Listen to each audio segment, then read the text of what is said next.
if we took all of your knowledge and boiled it down. Whole idea with boiling something down is you take away everything that isn't needed. So how much of what you actually know do you need to know? How much of what's in your brain actually should be there? If we took your little mushy brain and stuck it in one of these little pots and started boiling out information, how much would be left? How much of what you actually know do you really need to know? Listen, you know piles and piles of information. It is amazing how much your brain can actually hold, okay? Think about it like this.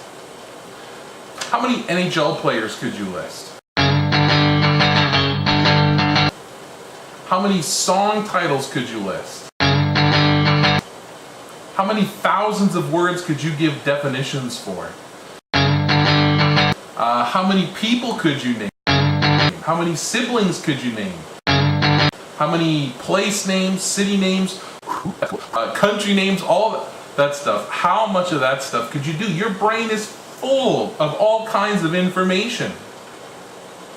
So how much of what you need to know do you actually need to know? Do you know the amount of information that's stored in your brain would take 11 million average-sized books to contain?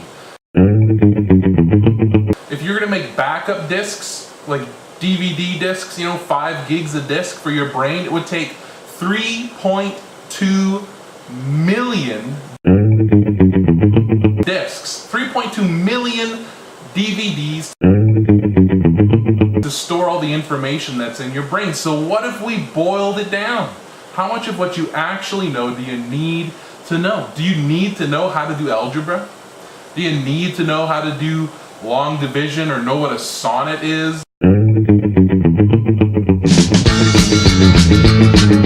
Feel so fine. Or, all kinds of the stuff that we know. There's piles of information. What do we really, really need to know?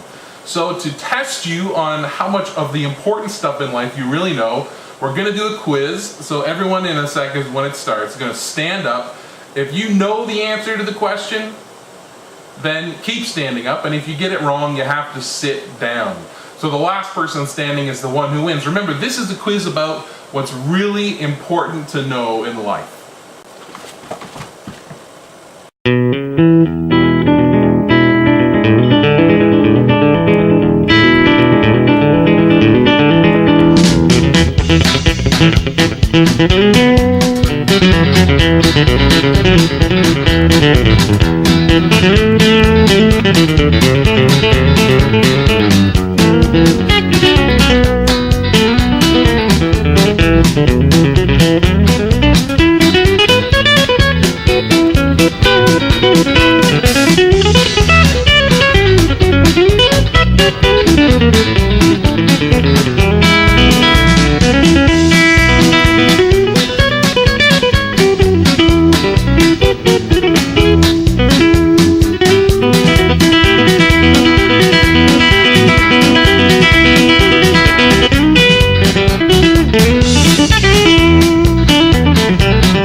So, I'm hoping you get the fact that that's a joke.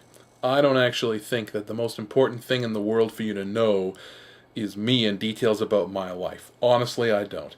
And for someone to think that, they'd have to be more than just arrogant. That's more than an arrogant thing to say.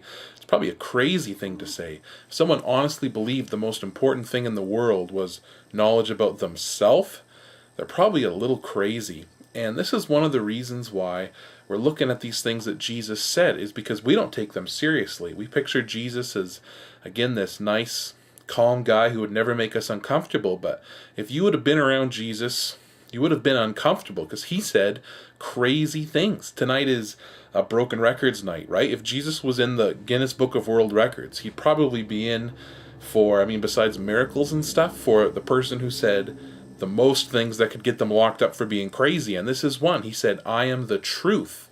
That's more than what other world religious leaders say. They tell you, I know the truth, I can lead you to it, but none of them say what you need to learn is me. And you need to get to know me better and spend your whole life getting to know me.